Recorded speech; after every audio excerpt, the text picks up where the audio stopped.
Hello दोस्तों, welcome back to the channel. मेरा नाम है रमेश और आप देख रहे हो आपका अपना चैनल द नॉलेज रेस। आज की इस वीडियो में हम डिस्कस करने वाले हैं प्रेम्बल के बारे में। प्रेम्बल ऑफ इंडियन कॉन्स्टिट्यूशन को इन डेप्थ में स्टडी करेंगे। इसके साथ ही प्रेम्बल में कभी कोई अमेंडमेंट हुई है या नहीं हुई है, क्या प्रेम्बल को अमेंड किया जा सकता है, अमेंडमेंट का जितना भी कॉन्सेप्ट है पूरा इसी वीडियो में डिस्कस करेंगे। प्रेम्बल में जितनी भी अलग अलग टर्म्स जो दी गई है, जो नॉन पॉलिटिकल बैकग्राउंड स्टूडेंट हैं तो उनके लिए वो टर्म्स थोड़ी मुश्किल रहती हैं। एक एक टर्म जो है उसको इन डेप्थ जाके सिंपल वे से हम डिस्कस करेंगे कि हर एक बच्चे को वो समझ आ जाए। और लास्ट में हम जो है वीडियो पूरा जब कॉन्सेप्ट खत्म हो जाएगा उसके अंत में हम जो है 12 MCQ जो है वो डिस्कस करेंगे जो इसी टॉपिक से होंगे। मेरी आपसे एक गारंटी है कि अगर आप पूरे वीडियो को लास्ट तक देखोगे और आने वाले कॉम्पिटिटिव एग्जाम के अंदर प्रेम्बल से कोई भी क्वेश्चन आपको दिखेगा तो डेफिनेटली आप उसको अटेम्प्ट करके आओगे। इतनी डिटेल में हम इसको पढ़ने वाले हैं, यहाँ से कोई भी ऐसा पॉइंट हम छोड़ेंगे नहीं जो आपका अपकमिंग के किसी भी कॉम्पिटिटिव एग्जाम में अगर इस टॉपिक से कोई क्वेश्चन आता है तो आप उसे इजीली कर पाओगे। वीडियो स्टार्ट करने से पहले एक ऑलवेज रिक्वेस्ट, अगर आप चैनल के ऊपर पहली बार आए हो तो चैनल को जरूर सब्सक्राइब कर लें और नीचे डिस्क्रिप्शन भी चेक कर लें। बहुत सारी प्लेलिस्ट या अलग अलग चीज़ें हमने डिस्क्रिप्शन में डाली होती हैं जो आने वाले एग्जाम के लिए आपके लिए हेल्पफुल रहेंगी। तो चलिए दोस्तों वीडियो को स्टार्ट करते हैं। प्रेम्बल के बारे में थोड़ी बेसिक इंट्रोडक्शन हम देख लेते हैं कि प्रेम्बल हमारा है क्या। प्रेम्बल दोस्तों एक इंट्रोडक्टरी स्टेटमेंट है, हमारे कॉन्स्टिट्यूशन का जो इंट्रोडक्टरी स्टेटमेंट है, और ये हमारे कॉन्स्टिट्यूशन की फिलॉसफी और ऑब्जेक्टिव को दर्शाता है कि हमारे कॉन्स्टिट्यूशन की क्या फिलॉसफी है और क्या इसका ऑब्जेक्टिव है। इन अदर वर्ड्स हम इसको मिरर ऑफ कॉन्स्टिट्यूशन के नाम से भी जानते हैं। इसके बाद हमारे कॉन्स्टिट्यूशन में जो प्रेम्बल है जी किसके बेस के ऊपर, जो ऑब्जेक्टिव रेजोल्यूशन थे जवाहरलाल नेहरू के द्वारा दिए गए थे। जो ऑब्जेक्टिव रेजोल्यूशन कब दिए थे, जब कॉन्स्टिट्यूएंट असेंबली बनी थी, उसके बाद कॉन्स्टिट्यूएंट असेंबली ने भारत का संविधान बनाने के लिए जब काम शुरू किया तो 13 दिसंबर 1946 को जो ऑब्जेक्टिव रेजोल्यूशन दिए थे वो किसके द्वारा दिए गए थे, जवाहरलाल नेहरू के द्वारा दिए गए थे। पॉइंट याद रख लें, जो क्वेश्चन बनता है कि जो प्रेम्बल है हमारा, इसके पीछे किन की फिलॉसफी जो किस चीज को दर्शाता है, तो जो ऑब्जेक्टिव रेजोल्यूशन को दर्शाता है। जो ऑब्जेक्टिव रेजोल्यूशन किसके द्वारा दिए गए थे, पंडित जवाहरलाल नेहरू के द्वारा दिए गए थे। और जो ऑब्जेक्टिव रेजोल्यूशन कॉन्स्टिट्यूएंट असेंबली ने अडॉप्ट कब किए थे, 22 जनवरी 1947 को कॉन्स्टिट्यूएंट असेंबली ने इसे अडॉप्ट भी कर दिया था। और ऑब्जेक्टिव रेजोल्यूशन ये दिखाते थे कि भारत का संविधान कैसा होगा, डेमोक्रेटिक होगा, रिपब्लिक होगा, सॉवरियन होगा और इक्वालिटी, लिबर्टी, जस्टिस, ये सारी बातें ऑब्जेक्टिव रेजोल्यूशन में की गई थी और वही चीज़ें हमें जो है प्रेम्बल के अंदर देखने को मिलती है। इसके साथ प्रेम्बल ये भी कहता है कि जो जितनी भी अथॉरिटी है वो किसके द्वारा ड्राइव्ड होगी, derived from the people of India, क्योंकि हम ही लोग, पीपल ही सबसे ज़्यादा क्या होंगे, लोग ही सबसे ज़्यादा सर्वश्रेष्ठ होंगे और लोग ही सुप्रीम होंगे। इसके साथ आगे नेक्स्ट पॉइंट जो है ये दिखाता है कि जो प्रेम्बल हमारे कॉन्स्टिट्यूशन में है ये कहाँ से लिया गया है। तो प्रेम्बल हमारे कॉन्स्टिट्यूशन में जो पूरा है ये लिया गया है कॉन्स्टिट्यूशन ऑफ यूएसए। आपको पता है कि हमारा जितना भी कॉन्स्टिट्यूशन है वो ड्राइव्ड किया, सारा तो नहीं कह सकते बट ऑलमोस्ट कॉन्स्टिट्यूशन जो है अलग अलग कंट्री से जो भी चीज़ें अच्छी थी तो हमारे कॉन्स्टिट्यूशन में वो डाली गई। तो it is also called a boring bag भी बोलते हैं, या ड्राइव्ड फीचर ऑफ कॉन्स्टिट्यूशन भी कहते हैं। तो प्रेम्बल के रिलेटेड अगर हम बात करें तो ये लिया गया है यूएसए के कॉन्स्टिट्यूशन से। चलिए दोस्तों नेक्स्ट हम बात करते हैं नेक्स्ट स्लाइड के ऊपर। ये है हमारा पूरा प्रेम्बल। जो इस स्लाइड के ऊपर आपको देखने को मिल रहा है ये पूरा का पूरा वैसा ही है जैसा कॉन्स्टिट्यूशन में लिखा गया है। ये एक भी वर्ड जो है हमने आगे पीछे नहीं किया है, सेम वैसा ही उठा के यहाँ पे रखा है जैसा कॉन्स्टिट्यूशन में लिखा गया है। प्रेम्बल जो स्टार्ट होता है वो इसी से स्टार्ट होता है कि we the people of India. हमारे पास क्या है, हम लोग भारतीय हैं, हम लोग भारत के नागरिक हैं, we the people of India. और हमारे पास जो 5 चीजें जो है, जो 5 टर्म हैं। अब एक एक टर्म को याद रख लीजिए क्योंकि जिस सिक्वेंस में बहुत बार पेपरों में पूछते हैं कि सबसे पहले क्या आएगा, सॉवरियन आएगा, सोशलिस्ट आएगा, सेकुलर आएगा, डेमोक्रेटिक आएगा, रिपब्लिक आएगा। जिस सारी टर्म्स जितनी भी है ना दोस्तों, आने वाली स्लाइड्स के अंदर इसी वीडियो में हम डिटेल में डिस्कस करने वाले हैं। अभी के लिए याद रख लीजिए आप, सबसे पहले सॉवरियन आता है, ट्रिपल एस है, ठीक है, एस क्यूब भी बोल सकते हो, और उसके बाद डी आर। कहने का मतलब ट्रिपल एस, और क्योंकि तीनों वर्ड जो पहले हैं वो एस से स्टार्ट होते हैं, सॉवरेनिटी है, सोशलिस्ट है, सेकुलर है, और फिर डेमोक्रेटिक है और रिपब्लिक है, आर से रिपब्लिक, डी से डेमोक्रेटिक। तो ये याद रख लेना आप, ये तीनों जो है ये इसके बीच जो दूसरे कलर में वर्ड रखे गए हैं, तो ये जो है हमारे, ये कहाँ बाद में एड अप किए गए हैं, अमेंड किया गया था कॉन्स्टिट्यूशन को, तो ये चीज़ आप याद रख लें। सोशलिस्ट और सेकुलर ओरिजिनल कॉन्स्टिट्यूशन में नहीं था। इसके बाद हम आगे देखते हैं जस्टिस, और ये भी आपने सीक्वेंस में याद रखना है। कई बार सीक्वेंस में पेपर में पूछा जाता है कि सोशल इकोनॉमिक जहाँ पॉलिटिकल है, पॉलिटिकल इकोनॉमिक सोशल है, इस तरीके से आपको आगे पीछे करके दिए जाएंगे। आपको जस्टिस में जो प्रेम्बल के अंदर लिखा गया है, पहले सोशल लिखा है, फिर इकोनॉमिक लिखा है, फिर पॉलिटिकल लिखा है। अब जस्ट आप इसको याद रखें। अभी आगे आने वाली स्लाइड्स के अंदर एक एक टर्म्स को हम डिटेल में डिस्कस करने वाले हैं। फिर आता है लिबर्टी, जस्टिस के बाद लिबर्टी आता है। जिस चारों को भी कई बार सीक्वेंस में पूछ लेते हैं। सबसे पहले जस्टिस है, फिर लिबर्टी है, फिर इक्वालिटी है, फिर फ्रेटर्निटी है। लिबर्टी जो है, लिबर्टी ऑफ थॉट है, expression, faith, belief and worship के बारे में यहाँ पे बात की है। ठीक है, इसके बाद हम आगे देखते हैं, इक्वालिटी की बात करते हैं, क्योंकि हमें स्टेटस और अपॉर्चुनिटी की इक्वालिटी है, और promote among them all. Fraternity जो होता है वो ब्रदरहुड की बात करता है, डिग्निटी ऑफ द इंडिविजुअल की बात करता है, और इसके साथ unity and integrity of the nation की बात करता है। दोस्तों, इंटीग्रिटी भी बाद में एड अप किया गया है, जो ओरिजिनल कॉन्स्टिट्यूशन में नहीं था। और ये तीन वर्ड प्रेम्बल में बाद में ऐड किए गए हैं, याद रख लें, सोशलिस्ट, सेकुलर और इंटीग्रिटी। बहुत बार पेपरों में पूछा गया, जेकेएसएसबी के द्वारा रिसेंटली भी बहुत सारे अलग अलग जो एग्जाम हुए वहां पे ये क्वेश्चन पूछे गए हैं कि कौन से वर्ड बाद में ऐड ऑन किए गए थे कॉन्स्टिट्यूशन के अंदर, प्रेम्बल के अंदर। तो ये याद रख लें, तीन ही वर्ड थे। इसके बाद ये वाला जो आगे क्वेश्चन आ रहा है दोस्तों, ये भी रिसेंटली जेकेएसएसबी के द्वारा पूछा गया था, और नेशनल लेवल पे भी जो एग्जाम होते हैं एसएससी के द्वारा जहां बाकी, तो वहां पे भी ये क्वेश्चन जो है पूछे गए हैं। अभी मैं बताता हूँ, रिसेंटली जो क्वेश्चन था, इन्होंने जस्ट इस चीज को काटा था यहाँ से। ठीक है, जो मैं अभी काट रहा हूँ इस चीज को काटा था, बाकी पूरी स्टेटमेंट यहाँ पे जितनी लिखी है सेम कॉपी करके एग्जाम के अंदर डाल दी थी। लिखा था in our constituent assembly this, आगे डैश कर दिया था, do hereby adopt an act and give our self this constitution. तो आपको डेट वहां पे भरनी थी कि कौन सी डेट को हमारा कॉन्स्टिट्यूशन अडॉप्ट किया गया था। दोस्तों, एनफोर्स की बात नहीं कर रहा हूं। इनफोर्स का मतलब होता है कि कॉन्स्टिट्यूशन को लागू कर देना। अभी लागू नहीं कर रहे हैं हम, अभी हम कॉन्स्टिट्यूशन को अडॉप्ट कर रहे हैं, क्योंकि इस डेट को हमारा कॉन्स्टिट्यूशन बनके तैयार हो गया था। तो वो डेट कौन सी थी दोस्तों, वो थी 26 नवंबर 1949। इस डेट को हमारा कॉन्स्टिट्यूशन जो था, वो कॉन्स्टिट्यूएंट असेंबली ने अपना काम खत्म कर दिया था, और हमारा कॉन्स्टिट्यूशन अडॉप्ट हो गया था। डेट याद रख लें, मोस्ट इंपॉर्टेंट है, 26 नवंबर 1949।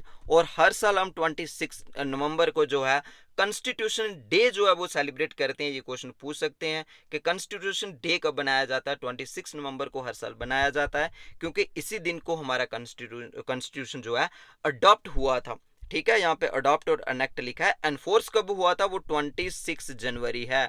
26 जनवरी को कॉन्स्टिट्यूशन को एनफोर्स कर दिया था। और 26 जनवरी को क्यों किया था, 26 नवंबर को क्यों नहीं किया था दोस्तों? खत्म तो हो गया था, हमारा कॉन्स्टिट्यूशन बनके तैयार तो हो गया था इस डेट को, 26 नवंबर को, बट डेलिबरेटली इसको थोड़ा आगे करके 26 जनवरी को जो है वो लागू किया, क्योंकि 1930 26 जनवरी 1930 को पहली बार हमारा इंडिपेंडेंट डे जो है वो सेलिब्रेट किया गया था। उसी के पूर्ण Swaraj day, complete independence day जो है वो सेलिब्रेट किया गया था। इसीलिए 26 जनवरी को ही इसको लागू किया गया था। इसके पीछे और कोई ज़्यादा हिस्ट्री नहीं थी। जब इंडियन इंडिपेंडेंस मूवमेंट हम पढ़ेंगे तो उसमें मैं सारा जो पॉइंट और एक्स्ट्रा डिटेल में डिस्कस करूंगा, तो आप चैनल को सब्सक्राइब कर लें, आने वाली वीडियोज़ की नोटिफिकेशन आपको मिल जाए।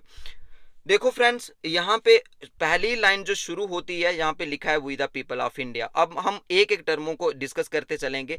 अब स्टार्टिंग में अब इन 5 टर्मों को जो है मैं पहले डिस्कस करूंगा, उसके बाद इन 4 को जो है 4 को डिस्कस करते हैं। तो पहले यहाँ से स्टार्ट करते हैं, we the people of India. We the people of India का कहने का मतलब है कि जो है अल्टीमेट सॉवरेनिटी जो है कंट्री की, वो किसके पास है? पीपल के पास ही है, क्योंकि लोग ही सबसे ज्यादा सर्वश्रेष्ठ हैं। सॉवरेनिटी का मतलब होता है सुप्रीम पावर, सबसे बड़ी पावर किसके पास है? लोगों के पास है। और subject to the control of any other, क्योंकि हम लोग किसी दूसरी स्टेट के, दूसरी कंट्री के, या दूसरे एक्सटर्नल पावर के डोमेनियन नहीं है। हमारे पास खुद की पावर है, खुद का कॉन्स्टिट्यूशन है, खुद की गवर्नमेंट है, अपने लिए लॉ हम खुद बना सकते हैं। तो सॉवरेनिटी का मतलब भी यही होता है, क्योंकि इंडिया जो है वो एक इंडिपेंडेंट नेशन है। हम किसी दूसरे देश के डोमेनियन नहीं है, और हमारे पास खुद की पावर है कि हम अपने लिए लॉ जो है खुद बना सकते हैं। बट हाँ, सर्टेन लिमिटेशन भी है कि ऐसा नहीं है जो हम ऐसा लॉ बना गए जो हमारे कम्युनल ब्रदरहुड है, जितने भी रिलीजन के लोग, जितने भी कास्ट के लोग, जितने भी लैंग्वेज अलग अलग भाषा बोलने वाले लोग यहाँ पे रहते हैं, तो उन सब के सब जो है वो एक समान रहें, ब्रदरहुड से रहें। तो हम ऐसा लॉ कोई नहीं ला सकते जो सोसाइटी में राइट्स जो हैं जहाँ फिर दंगे फसाद ऐसा करें, हमारी सोसाइटी को तोड़ने की बात करते हो। तो उन चीज़ों के ऊपर थोड़ी लिमिटेशन है, बाकी वो भी हमारे ही देश ने, हमारे ही कॉन्स्टिट्यूशन ने लगाई है, किसी बाहर के नहीं लगाई है। तो हम लोग सुप्रीम हैं। इसके साथ दोस्तों सोशलिस्ट की बात करते हैं। अगला जो कॉन्स्टिट्यूशन में दिया गया वर्ड है वो है सोशलिस्ट, जिस स्टार्टिंग में नहीं था, अमेंडमेंट करके 1976 में डाला गया है। आगे मैं फिर से इसके बारे में बताऊंगा आपको। सोशलिस्ट का मतलब होता है, देखो दोस्तों, सोशलिस्ट का मतलब होता है कि everything controlled by the state. State की जब हम बात करते हैं तो आर्टिकल 12 पढ़ लें, फंडामेंटल राइट का आर्टिकल 12। ऑलरेडी फंडामेंटल राइट के ऊपर पूरी डिटेल में वीडियोस बनी हुई है, नीचे डिस्क्रिप्शन आप चेक कर लें, फंडामेंटल राइट की वीडियो आपको मिल जाएंगी। आर्टिकल 12 जो है, यहीं से फंडामेंटल राइट स्टार्ट होते हैं और वे पूरी स्टेट की डेफिनेशन देता है कि स्टेट क्या है। अभी के लिए आप मोटा मोटा ये समझ लें कि स्टेट का मतलब होता है हमारी गवर्नमेंट। और स्टेट कंट्रोल में क्यों, तो जितना भी हमारा मीन्स ऑफ प्रोडक्शन डिस्ट्रीब्यूशन था वो स्टेट के कंट्रोल में हो, स्टेट ही जो है यानी गवर्नमेंट ही उसको डिसाइड करे, जो सोशलिस्ट कहता है। बट यहाँ पे इंडिया में क्या है, हम लोग डेमोक्रेटिक मीन्स डेमोक्रेटिक सोशलिज्म की बात करते हैं, क्योंकि यहाँ पे दोनों चीजें हमें देखने को मिलती हैं। हमारे पास यहाँ पे प्राइवेट और पब्लिक सेक्टर दोनों एक साथ काम करते हैं, यानी गवर्नमेंट कंपनीज में है, प्राइवेट कंपनीज में, दोनों मिलकर काम करती हैं। तो यहाँ पे ये क्वेश्चन भी रिसेंटली पूछा गया था, इंडिया में किस टाइप का इकोनॉमिक सिस्टम है, मिक्स्ड इकोनॉमी है, क्योंकि यहाँ पे गवर्नमेंट और प्राइवेट जो है दोनों चलती है। 1991 से दोस्तों थोड़ी सी एक्स्ट्रा इन्फॉर्मेशन, 1991 से पहले everything is controlled by the state था, लेकिन हमारे देश में इकोनॉमिक रिफॉर्म्स 1991 में हुए। उसके बाद जो है यहाँ पे पब्लिक जो प्राइवेट कंपनीज हैं उनको ज़्यादा लाइसेंस वगैरह दिए गए। तो ये पूरा जो है सोशलिस्ट जो है इस बात की बात करते हैं। आगे हम देखते हैं दोस्तों सेकुलर। सेकुलर भी वर्ड हमारे जो बहुत बार आप डिबेट टीवी चैनलों के ऊपर देखते हो, आजकल तो ये न्यूज़ में मुद्दा बना रहता है। तो सेकुलर भी हमारे ओरिजिनल कॉन्स्टिट्यूशन का हिस्सा नहीं था। इसको 42nd अमेंडमेंट एक्ट 1976 में जो कॉन्स्टिट्यूशन के अंदर एड ऑन किया गया और प्रेम्बल में इसको रखा गया है। दोस्तों सेकुलर का मतलब होता है जितने भी रिलीजन हैं वो सारे के सारे रिलीजन एक समान हैं, एक बराबर हैं, इक्वल हैं, कोई भी छोटा या बड़ा रिलीजन नहीं है। और इंडिया का जो कोई भी ऑफिशियल रिलीजन नहीं है, जहाँ पे जितने भी धर्म के लोग रहते हैं, हिंदू मुस्लिम सिख ईसाई जहाँ और भी बौद्ध जैन जितने भी धर्म के यहाँ पे लोग रहते हैं, वो सारे एक समान है, सबको एक समान के अधिकार और मिलते हैं। डेमोक्रेटिक का मतलब होता है दोस्तों गवर्नमेंट ऐसी गवर्नमेंट जो by the people for the people of the people हो। और हम लोग ही क्या करते हैं, अपनी गवर्नमेंट को चुनते हैं, अपने रिप्रेजेंटेटिव को चुनते हैं, इलेक्शन में पार्टिसिपेट करते हैं, वोट देते हैं, या फिर इलेक्शन भी लड़ते हैं। तो जितना भी जो है डेमोक्रेटिक मीन से हम लोग काम यहाँ पे करते हैं, गवर्नमेंट को बनाते हैं, अगर काम नहीं करती है तो हटा भी सकते हैं by the means of democratic. तो डेमोक्रेटिक इन शॉर्ट अगर आपको समझना है तो मतलब ऐसी गवर्नमेंट जो by the people for the people of the people हो। दोस्तों रिपब्लिक का मतलब होता है कि head of the state elected, हमारे कंट्री का जो हेड होगा दोस्तों वो इलेक्टेड होगा। देखो दो चीजें आपने यहाँ पे याद रखनी है, कभी भी हेड ऑफ द स्टेट और हेड ऑफ द गवर्नमेंट से कंफ्यूज नहीं होना है। हेड ऑफ द स्टेट जब हम बात करते हैं दोस्तों तो हम लोग बात कर रहे हैं प्रेसिडेंट की, ठीक है, प्रेसिडेंट की बात कर रहे हैं। दोस्तों हेड ऑफ द गवर्नमेंट की जब हम बात करते हैं तो गवर्नमेंट का हेड कौन होता है, उस टाइम हम प्राइम मिनिस्टर की बात करते हैं। तो गवर्नमेंट के हेड प्राइम मिनिस्टर होते हैं at the centre level. State level की अगर हम बात करें तो गवर्नमेंट के हेड जो है वो चीफ मिनिस्टर होते हैं। और स्टेट लेवल पे अगर हम स्टेट की बात करें अपनी, जैसे जम्मू कश्मीर या पंजाब जैसे यूटी है तो उसकी लेफ्टिनेंट गवर्नर होते हैं, और अगर स्टेट है तो वहाँ पे गवर्नर होते हैं। लेकिन यहाँ पे हम कंट्री की बात कर रहे हैं क्योंकि प्रेम्बल इंडियन कॉन्स्टिट्यूशन का, तो हम स्टेट की बात नहीं कर रहे हैं। यहाँ पे जब भी वर्ड स्टेट आएगा तो आप समझ लेना कि हम लोग अपने कंट्री की बात कर रहे हैं, सेंट्रल गवर्नमेंट की बात कर रहे हैं। तो हेड ऑफ द स्टेट कौन होता है दोस्तों, वो है हमारे प्रेसिडेंट। और प्रेसिडेंट जो है इलेक्टेड होते हैं, इनडायरेक्टली इलेक्शन होती है इंडिया में, क्योंकि हमारे चुने हुए प्रतिनिधि जो हमारे हम मेंबर पार्लियामेंट चुनते हैं, या फिर हम स्टेट लेजिस्लेचर के अंदर एमएलए चुनते हैं, तो ये लोग जाके आगे प्रेसिडेंट के इलेक्शन में पार्टिसिपेट करते हैं। तो इनडायरेक्टली हम प्रेसिडेंट को चुनते हैं और बाई इलेक्शन चुनते हैं। तो रिपब्लिक का मतलब होता है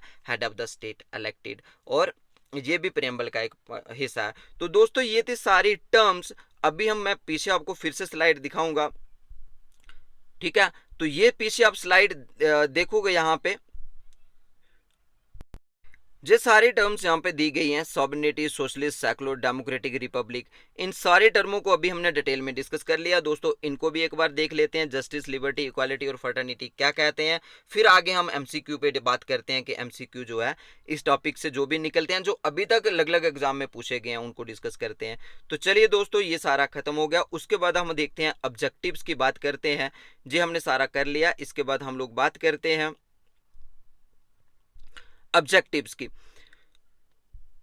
दोस्तों objectives of the Indian constitution क्या है, देखो सबसे पहले जस्टिस। जस्टिस अभी हमने पीछे पढ़ा कि मैंने आपको कहा कि सीक्वेंस में पूछ सकते हैं, जस्टिस है, लिबर्टी है, इक्वालिटी है और फ्रेटर्निटी है। जस्टिस की जब हम बात करते हैं तो ये भी मैंने आपको कहा कि सीक्वेंस में याद रख लें, कई बार ऐसा पूछ लेते हैं। प्रियम्बल के अंदर कैसा लिखा गया है, पहले सोशल लिखा है, फिर इकोनॉमिक लिखा है, फिर पॉलिटिकल लिखा है। कई बार आपको ऐसा आगे पीछे करके दे देंगे, अरेंज करने के लिए बोलेंगे दोस्तों, ये याद रखना है। सोशल जस्टिस की अगर हम बात करें तो सबसे पहला पॉइंट जो है सोशल जस्टिस है। सोशल जस्टिस जो है वो क्या कहता है, उसकी हम बात करते हैं। सोशल जस्टिस ये कहता है कि विदाउट डिस्क्रिमिनेशन, हमारे बीच सोसाइटी के अंदर कोई भी डिस्क्रिमिनेशन नहीं है। वो डिस्क्रिमिनेशन किसके ग्राउंड के ऊपर, चाहे हम कास्ट की बात करें, चाहे हम जेंडर की बात करें, चाहे हम रिलीजन की बात करें, चाहे हम क्रीड की बात करें, किसी भी बेस के ऊपर हमारे सोसाइटी में जो है डिस्क्रिमिनेशन नहीं है दोस्तों। फंडामेंटल राइट का आर्टिकल 15 जो है, आर्टिकल 15 जो है वो भी यही बात करता है कि नो डिस्क्रिमिनेशन है दोस्तों। उसके बाद अगर हम इकोनॉमिक की बात करें तो हमारे पास जो इकोनॉमिक जस्टिस है वो किसकी बात करता है, इकोनॉमिक जस्टिस क्या कहता है। इकोनॉमिक जस्टिस दोस्तों ये कहता है कि किसी भी तरीके की डिस्क्रिमिनेशन हमारे अंदर नहीं होगी, नो डिस्क्रिमिनेशन नहीं होगी इन the society be caused by the people on the basis of their wealth, income and economic status. Wealth, income or every person must be paid equal for the equal position. देखो हमारी society में discrimination on the basis of उनकी wealth, income या economic status को लेके society में discrimination नहीं होगी, सारे बराबर हैं। और equal pay for equal work की बात यहाँ पे करता है। और जो भी इंसान, दो अलग अलग लोग हैं जो एक जैसा काम करते हैं, उन दोनों को एक जैसा सैलरी जो है, एक जैसी वेजेस जो है वो मिलनी चाहिए, ये बात करता है दोस्तों। इसके बाद पॉलिटिकल जस्टिस की अगर हम बात करें तो पॉलिटिकल जस्टिस ये कहता है कि हम लोगों के पास क्या है, people have an equal, free and fair without right without any discrimination to participate in the political opportunities. हम लोगों के पास राइट टू वोट है। जितने भी यहाँ पे 18 साल जैसा उन्होंने बार रखी है कि 18 साल से ऊपर के इसके जितने भी लोग हैं तो वो वोट दे सकते हैं। इसके साथ साथ ये भी कहता है कि हम लोग अगर इलेक्शन में पार्टिसिपेट करना चाहें, इलेक्शन लड़ना चाहें, तो उसके लिए भी जो एज क्राइटेरिया रखा है वो सारा अगर हम फुलफिल करते हैं तो हम लोग जो है वो इलेक्शन में भी पार्टिसिपेट कर सकते हैं, कॉन्टेस्ट इलेक्शन कर सकते हैं, इलेक्शन भी लड़ सकते हैं। तो ये हमारा पॉलिटिकल राइट है, वोटिंग देना राइट है और इलेक्शन में पार्टिसिपेट कर सकते हैं विदाउट एनी डिस्क्रिमिनेशन। किसी को कास्ट, कलर, क्रीड या सेक्स के ऊपर ये नहीं कहा जा सकता कि आप इलेक्शन में पार्टिसिपेट नहीं कर सकते हो। तो दोस्तों ये थे तीन जो इसमें सोशल, इकोनॉमिक और पॉलिटिकल की अगर हम बात करें तो जो तीनों जो है यहाँ पे टर्म में हमें डिस्कस डिटेल में कर लिया। अब हम आगे देखते हैं दोस्तों लिबर्टी क्या कहता है। आगे लिबर्टी जो है, liberty of thought, expression, belief, faith and worship की बात की है प्रियम्बल के अंदर। तो लिबर्टी का मतलब होता है फ्रीडम दोस्तों। फंडामेंटल राइट का भी आर्टिकल 19 जो है, 19 आर्टिकल जो है इसकी बात करता है। वहाँ पे हम फ्रीडम की बात करते हैं। हमारे पास फ्रीडम ऑफ स्पीच है। जब भी अब कोई भी मीडिया में बात करता है, कहीं पे भी कोई इशू करता है, तो फ्रीडम ऑफ स्पीच जो है बहुत बार आपने न्यूज़ में भी सुना होगा। तो आर्टिकल 19 जो है हमें बोलने की आज़ादी देता है, freedom of speech and expression देता है। Right to settle and move in any throughout the country, कहीं पे भी हम सेटल हो सकते हैं, मूव कर सकते हैं, यूनियन बना सकते हैं, एसोसिएशन बना सकते हैं, जो आर्टिकल 19 बात करता है। और यही चीज़ जो है हमें प्रियम्बल में देखने को मिलती है कि हमारे पास लिबर्टी है, क्योंकि people to choose their way of life, political views and इसके साथ है behaviour in the society. Liberty का मतलब ये नहीं है कि कोई ऐसी चीज़ आप करो जो समाज के अंदर दंगे करवाए, समाज को तोड़ने की बात करे। तो इस चीज़ की जो है लिमिटेशन ये लगाता है कि सरकार के पास ऐसी कोई भी पावर नहीं है कि कोई ऐसा लॉ लेके आए जो हमारे समाज को तोड़ने की बात करता हो, जो समाज को जो है जितने भी हमारे धर्म के नाम के ऊपर, जातियों के नाम के ऊपर समाज में बांटने की बात करता हो, जहाँ समाज में जो है दंगे फसाद जो होते हैं उनकी बात करता है। तो ये लिमिटेशन है, बाकी जो है लिबर्टी हमें मिलती है। इक्वालिटी की बात दोस्तों करें तो इक्वालिटी ये कहता है कि कोई भी सेक्शन हमारी सोसाइटी में जो है स्पेशल प्रिविलेज नहीं है। स्पेशल प्रिविलेज का मतलब होता है दोस्तों कोई स्पेशल राइट, प्रिविलेज का मतलब होता है राइट, ठीक है।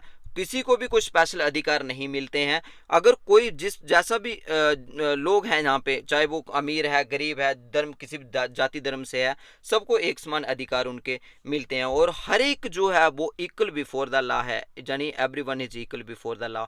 कानून की नज़रों में बिफोर द लॉ हर एक इंसान जो है वो बराबर है, चाहे वो कितना भी अमीर है, कितना भी गरीब है। ठीक है, इसके साथ हम आगे बात करते हैं दोस्तों फ्रेटर्निटी की। फ्रेटर्निटी जो है लास्ट, अभी हमने देखा कि प्रेम्बल का लास्ट टर्म फ्रेटर्निटी थी, और प्रेम्बल का लास्ट फ्रेटर्निटी ये कहता है दोस्तों, ये ब्रदरहुड की बात करता है, ब्रदरहुड यानी आपसी भाईचारे की बात करता है, इमोशनल अटैचमेंट की बात करता है, और country and all the people, जितने भी हम लोग इस देश के अंदर रहते हैं सबकी ब्रदरहुड की बात करता है। और एक इमोशनल अटैच हम लोग एक दूसरे के साथ हैं, चाहे भी किसी धर्म जाति से हम लोग ताल्लुक़ रखते हैं, किसी भी भाषा से हम लोग ताल्लुक़ रखते हैं, किसी भी जोग्राफिकल अलग रीजन में हम लोग रहते हैं, लेकिन हम लोग क्या है एक ब्रदरहुड के रिश्ते से और इमोशनल अटैच एक दूसरे से हैं अपने देश के प्रति। ठीक है, तो फ्रेटर्निटी जो है वो promote dignity and unity in the nation. और यहाँ पे हमने पीछे एक वर्ड देखा था फ्रेटर्निटी के अंदर, integrity, unity and integrity of the nation, ये अभी जो फ्रेटर्निटी के अंदर हमने देखा वो भी बाद में ऐड ऑन किया गया है। तो इंटीग्रिटी, हम लोग आपसी भाईचारे से रहते हैं। दोस्तों ये था पूरा। अब हम देख लेते हैं अमेंडमेंट की बात। ये पूरा प्रेम्बल जो है दोस्तों, मैं एक बार फिर से आपको प्रेम्बल को दिखा देता हूँ दोस्तों। ये है पूरा प्रेम्बल जो अभी हमने डिस्कस किया। इसमें कोई ऐसी टर्म नहीं है जो मैंने आपके साथ एक्सप्लेन नहीं की, और मैं श्योर हूँ कि आने वाले एग्जाम के अंदर यहाँ से कोई भी क्वेश्चन आपको देखने को मिलेगा, आप डेफिनेटली उसको अटेम्प्ट करोगे। और आगे मैं अभी आपको 12 एमसीक्यू दिखाने वाला हूँ, और मैं श्योर हूँ कि आप मेरे आंसर देने से पहले आप इनके आंसर दे दोगे अगर आपने इस वीडियो को ध्यान से देखा है। तो चलिए लास्ट हम अमेंडमेंट की बात करते हैं, उसके बाद एमसीक्यू को डिस्कस करते हैं। अमेंडमेंट की अगर हम बात करें दोस्तों, हमारा प्रेम्बल आज तक एक ही बार अमेंड हुआ है, ओनली वंस जो है हमारा प्रेम्बल अमेंड हुआ है।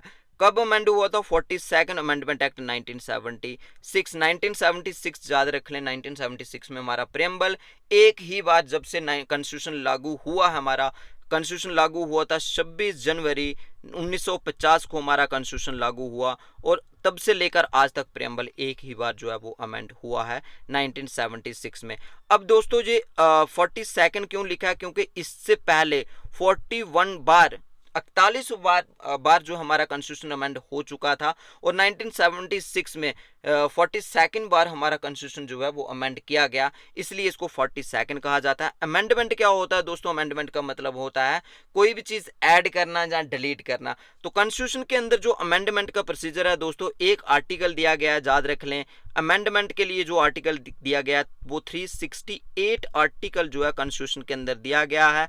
368 में पूरा प्रावधान बताया गया है कि हम कॉन्स्टिट्यूशन को कैसे, कोई चीज़ अगर लगता है कि उसकी ज़रूरत नहीं है तो उसको हम हटा सकते हैं, जहाँ कोई चीज़ नहीं है तो उसको हम डाल सकते हैं। दो द पार्लियामेंट्री प्रोसीजर पूरा, वहाँ पे लोकसभा राज्यसभा प्रेसिडेंट से कोई भी बिल निकल के जाएगा तो वो फिर एक्ट बनेगा, तो वो अलग से प्रोसीजर है। बट अभी के लिए याद रख लें कि अमेंडमेंट क्या होता है कि ऐड या डिलीट करनी कोई चीज़, तो 368 आर्टिकल के अंदर पूरा प्रोसीजर दिया गया है।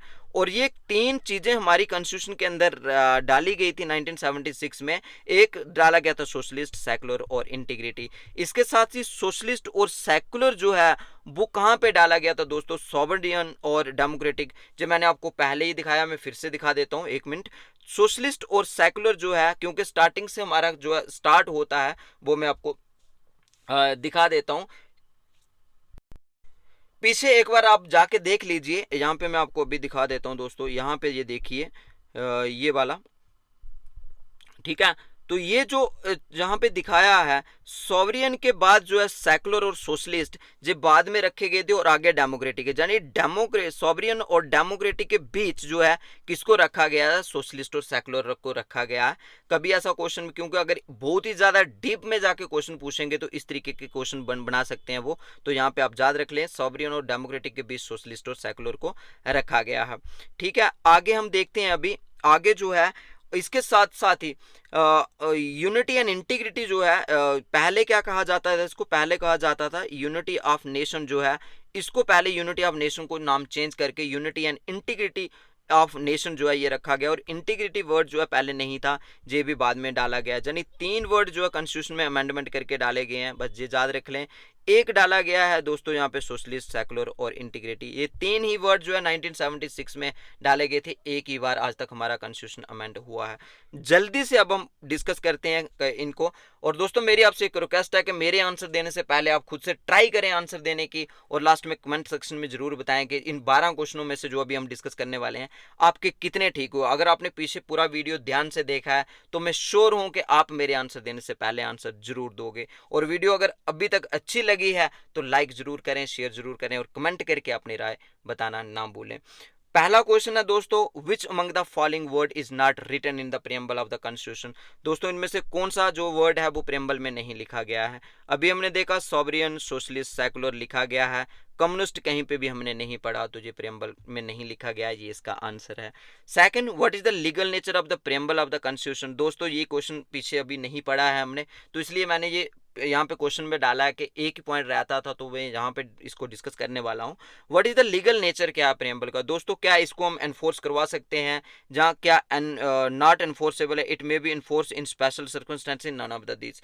देखो दोस्तों जो लीगल नेचर इसका है ना, बाई कोर्ट, हम कोर्ट में जाके कंप्लेन करके प्रेम्बल को नहीं ले सकते हैं, जैसे फंडामेंटल राइट को लेते हैं। तो प्रेम्बल जो है इट इज नॉट एनफोर्सेबल है, बस ये याद रख लेना है, इसका ये आंसर है। नॉट एनफोर्सेबल का मतलब दोस्तों कभी कभार थोड़ा घुमा के क्वेश्चन पूछें तो जस्टिसेबल और नॉन जस्टिसेबल का अगर आपने डायरेक्टिव प्रिंसिपल और फंडामेंटल राइट के अंदर पढ़ा हुआ है तो ये भी जो है नॉन जस्टिसेबल है, ठीक है।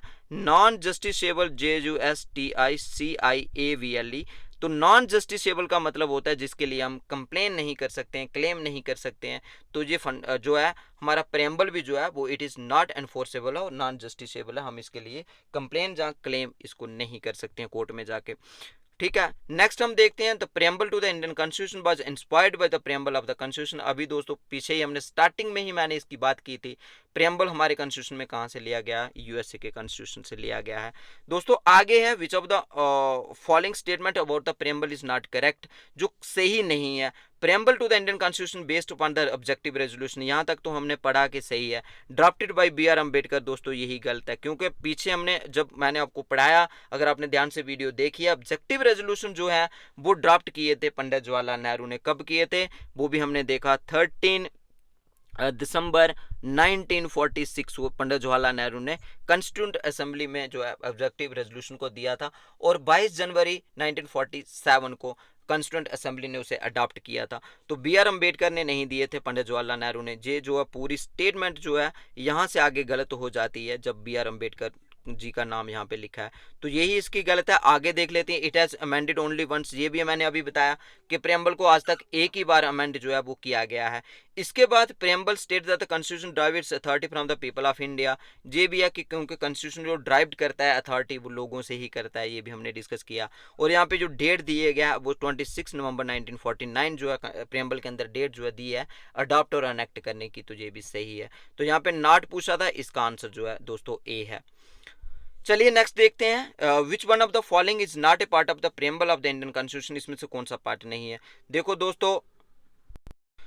दोस्तों सोशलिज्म जो है ये भी हमने पढ़ा, सोशलिज्म भी इसका पार्ट है, सेकुलरिज्म भी इसका पार्ट है और डेमोक्रेटिक भी इसका पार्ट है। फेडरलिज्म हमने कहीं पे भी पूरे प्रेम्बल में अभी नहीं पढ़ा, तो फेडरलिज्म जो है वो प्रेम्बल का पार्ट नहीं है, यही इसका राइट आंसर है। Which of the following words were inserted in the preamble by the constitution 42nd amendment act 1976। कौन से वर्ड जो है इस कॉन्स्टिट्यूशन में डाले गए थे, प्रेम्बल में डाले गए थे 42nd अमेंडमेंट एक्ट 1976 में। तो देखो जस्टिस, इक्वालिटी, लिबर्टी, जहाँ सोशलिस्ट। देखो 42nd अमेंडमेंट में 3 ही वर्ड डाले थे, सोशलिस्ट डाला था, सेकुलर डाला था, इंटीग्रिटी डाला था। तो ये जो है इसका डी आंसर है। ये तो ऑलरेडी जो है तीनों पहले के कॉन्स्टिट्यूशन प्रेम्बल के अंदर ओरिजिनल प्रेम्बल में दे। तो दोस्तों एक चीज मैं आपको और बताना चाहूंगा, जितने भी क्वेश्चन है मैंने खुद से नहीं बनाए हैं, जो अलग अलग नेशनल लेवल पे या स्टेट लेवल पे जो एग्जाम हुए हैं तो मैंने बहुत ही रिसर्च करके ये क्वेश्चन वहां से निकाले हैं, और आपको जहां पे ये क्वेश्चन मैं डिस्कस कर रहा हूं क्योंकि ये ऑलरेडी प्रेम्बल से अलग अलग एग्जाम के अंदर ये क्वेश्चन पूछे गए हैं। चलिए नेक्स्ट हम डिस्कस करते हैं question number 7। The term justice in the preamble of the Indian constitution does not embrace with the which of the following forms. Justice की जब हम बात करते हैं दोस्तों, जस्टिस हमने पहले ही देखा, सोशल, पॉलिटिकल, इकोनॉमिक की हमने बात की, लीगल जस्टिस कहीं पे भी हमने पूरे प्रेम्बल में नहीं पढ़ा। जस्टिस का वापस जाके वीडियो देख लें, जस्टिस जब हमने डिस्कस किया तो ये 3 टर्में हमने डिस्कस की, लीगल वहां पे डिस्कस नहीं किया, तो यही इसका आंसर है। Question number 8, with regard to the constitution of India which of the following statement is not correct. तो इसमें से कौन the word socialist secular were not original part of the constitution, बिल्कुल सही बात है, जो ओरिजिनल के नहीं थे। यहाँ पे इन्होंने पूछा है कि नॉट करेक्ट कौन सी स्टेटमेंट है जो सही नहीं है, ये तो सही है।